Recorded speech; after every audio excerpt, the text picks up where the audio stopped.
semuanya, di sini aku Fitri dari Anggraini NPM 089 dari kelas strategi operasi M akan memaparkan materi bab ke-9 dan 10. Untuk itu, jangan lupa disimak ya. Pertama, di sini saya akan memaparkan materi ke-9 yaitu Product and Service Development and Organization yang intinya tentang pengembangan produk dan layanan organisasi. Perusahaan itu penting loh melakukan pengembangan produk dan layanan mereka karena pasar yang kompetitif dan pelanggan yang menuntut membutuhkan produk dan layanan yang diperbarui. Pasar juga membutuhkan varian produk dan layanan itu yang dikembangkan secara khusus untuk kebutuhan mereka. Pada saat yang sama, teknologi itu menawarkan peningkatan peluang untuk eksploitasi mereka dalam produk dan layanan yang baru. Dalam proses pengembangan produk dan layanan itu juga ada model tahapannya yang harus dicakup oleh perusahaan. Tahapan ini adalah pembuatan konsep, penyaringan konsep, desain awal, evaluasi dan peningkatan desain, pembuatan prototipe dan desain akhir, serta pengembangan proses operasi. Efektivitas pasar dari setiap proses pengembangan produk atau jasa itu juga bisa dinilai dengan cara yang sama seperti proses operasi sehari-hari yang menghasilkan produk dan jasa itu sendiri. Jadi artinya proses pengembangan dapat dinilai dari segi kualitasnya, kecepatan, ketersediaan, fleksibilitas, dan biaya. Proyek pengembangan juga harus bebas dari kesalahan, cepat dipasarkan, dikirimkan tepat waktu, mempertahankan fleksibilitas yang cukup untuk berubah selambat mungkin dalam proses, dan tidak menghabiskan sumber daya pengembangan yang berlebihan, karena kalau berlebihan itu mempengaruhi perusahaan dan dapat merugikan perusahaan juga. Kapasitas pengembangan keseluruhan dari suatu organisasi itu juga perlu dikelola untuk mencerminkan permintaan yang berfluktuasi untuk kegiatan pembangunan. Keputusan juga harus dibuat mengenai outsourcing beberapa atau semua kegiatan pembangunan serta sifat hubungan dengan pemasok pembangunan. Teknologi seperti desain dan simulasi berbantuan komputer mungkin juga diperlukan tuh untuk membantu proses pengembangan. Dan sumber daya yang digunakan juga untuk pengembangan perlu dikelompokkan ke dalam beberapa bentuk struktur organisasi. Biaya pengembangan produk dan jasa layanan secara konvensional itu dianalisis dengan cara yang mirip dengan biaya produksi barang dan jasa layanan yang sedang berlangsung. Dengan kata lain, faktor biaya dibagi menjadi 3 kategori tuh, yaitu yang pertama biaya pembelian input untuk proses, yang kedua biaya penyediaan tenaga kerja dalam proses, dan yang ketiga biaya overhead umum lainnya untuk menjalankan proses itu sendiri. Nah, dalam sebagian besar proses pengembangan internal itu ada 2 biaya terakhir lebih besar daripada yang pertama. Tapi seperti halnya produksi produk dan jasa sehari-hari, mungkin lebih mengungkapkan untuk mempertimbangkan bagaimana tujuan kinerja lainnya mendorong biaya. 1. Kualitas. Proses bebas kesalahan mengurangi konsep dan desain pengerjaan ulang. Yang 2. Kecepatan. Pengembangan cepat dapat menggunakan sumber daya untuk periode yang lebih singkat. Yang ketiga ada keandalan. Pengembangan tepat waktu memberikan stabilitas proses, memungkinkan efisiensi perencanaan sumber daya, dan mencegah sulit menangkap peluncuran yang mahal. Yang keempat itu fleksibilitas. Nah, kemampuan untuk menunda keputusan desain dapat memastikan pilihan yang paling tepat dipilih, mencegah biaya perubahan arah dalam perkembangan. Dalam materi pengembangan produk dan layanan, salah satu contohnya itu saya mengambil perusahaan Grab. Jadi sekarang kan pandemi jadi masalah yang kompleks ya di Indonesia yang merugikan perekonomian negara. Apalagi perusahaan tuh untuk mempermudah karyawan melakukan pekerjaan dan bertujuan untuk melayani kebutuhan keseharian perusahaan di masa pandemi ini. Perusahaan Grab ini menghadirkan solusi digital baru, mengembangkan produk dan layanannya khususnya bagi perusahaan. Jadi emang targetnya itu perusahaan. Namanya adalah Grab for Business. Layanan baru ini dirancang untuk mendukung efisiensi, kontrol, dan produktivitas perusahaan. Jadinya kegiatan bisnis jadi lebih mudah di masa pandemi. Solusi yang ditawarkan dalam program Grab for Business ini meliputi Grab Protect, Grab Food for Business, Grab Express Same Day, Grab Gift. Sebagai wujud dari komitmen Grab for Business untuk melayani perusahaan, Grab ini menyelenggarakan Grab Business Forum 2021. Acara ini tuh seperti talk show yang mengusung topik Grab for Business. Jadi para direktur dari perusahaan-perusahaan yang bergabung sebagai mitra di Grab for Business itu akan membahas apakah program Grab for Business itu berhasil atau tidak, apakah berdampak positif atau negatif. Jadi acara Grab for Business Forum ini juga bisa menjadi proses pengendalian pengembangan layanan perusahaan Grab.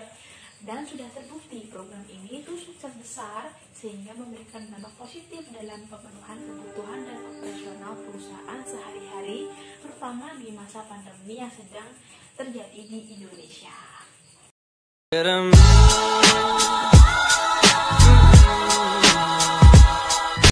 Yang kedua, saya akan menjelaskan materi ke-10, yaitu proses strategi operasi, perumusan, dan implementasi. Perumusan strategi operasi itu apa sih, teman-teman? Jadi, perumusan strategi operasi itu adalah proses praktis untuk mengartikulasikan berbagai tujuan dan keputusan yang membentuk strategi itu sendiri. Pada dasarnya, tentang cara untuk menyelaraskan rencana, kegiatan, dan tujuan. Proses perumusan strategi operasi itu mencapai keselarasan dapat diselesaikan dalam dua arah, yaitu perusahaan mulai dengan persyaratan pasar mereka dan kemudian menyelaraskan sumber daya untuk mencocokkannya. Nah, keselarasan adalah keadaan di mana kemampuan operasi itu sesuai dengan persyaratan pasarnya. Jadi seimbang gitu. Dalam strategi operasi, fit ini adalah keselarasan antara pasar dan kemampuan operasi sebuah perusahaan. Sebuah proses rekonsiliasi sumber daya operasional itu dengan kebutuhan pasar dilakukan biar ada tingkat perkiraan kesesuaian atau keselarasan di antara mereka.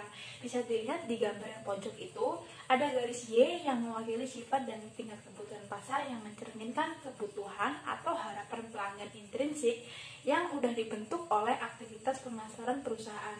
Terus, pergerakan ke atas sumbu itu dimaksudkan untuk menunjukkan tingkat kinerja pasar atau kapabilitas pasar yang ditingkatkan secara luas, yang mencerminkan faktor-faktor kayak kekuatan merek atau reputasi, tingkat diferensiasi, dan sebagainya.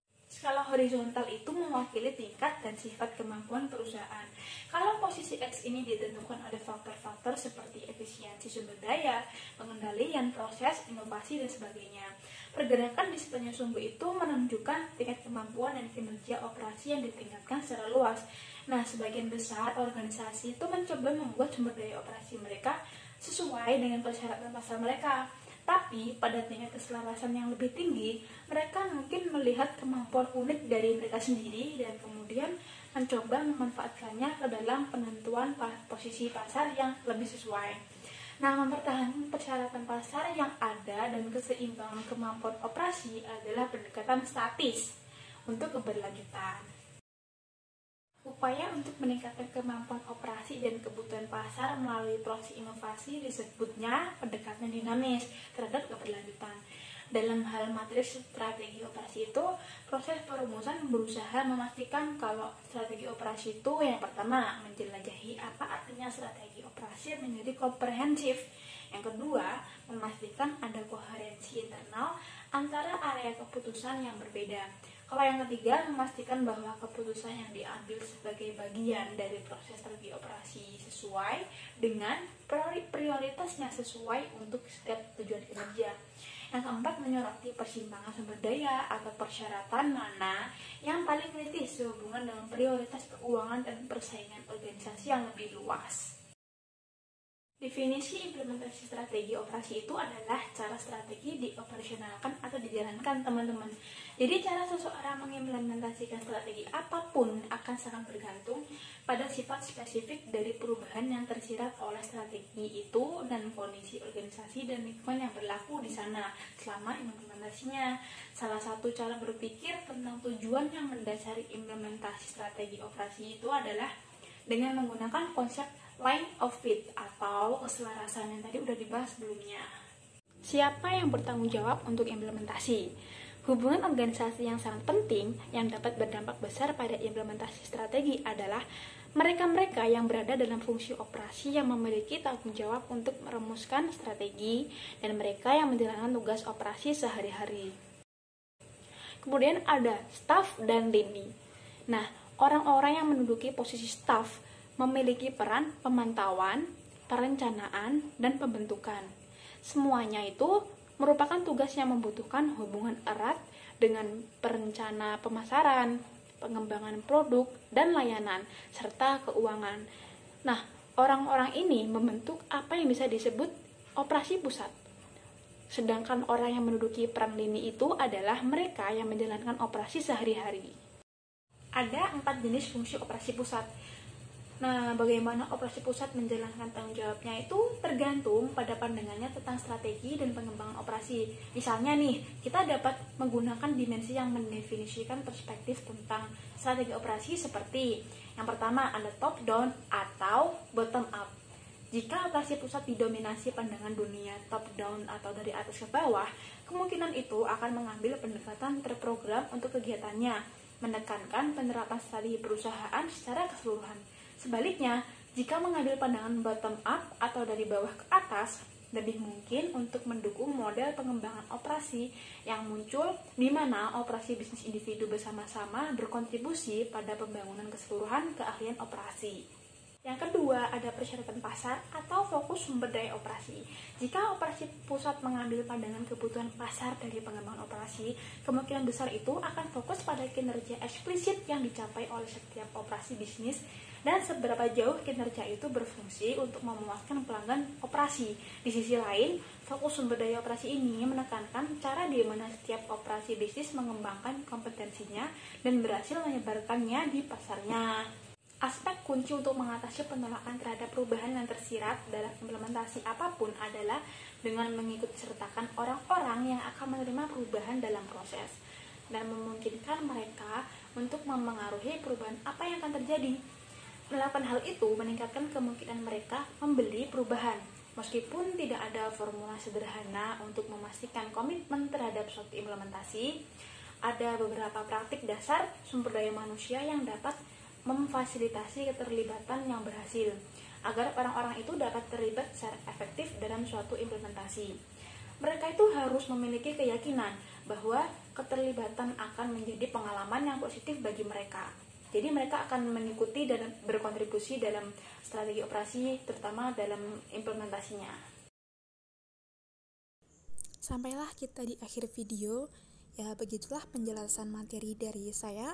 Apabila ada kesalahan, saya mohon maaf ya teman-teman. Dan saya ucapkan terima kasih. See you next time. Missing someone.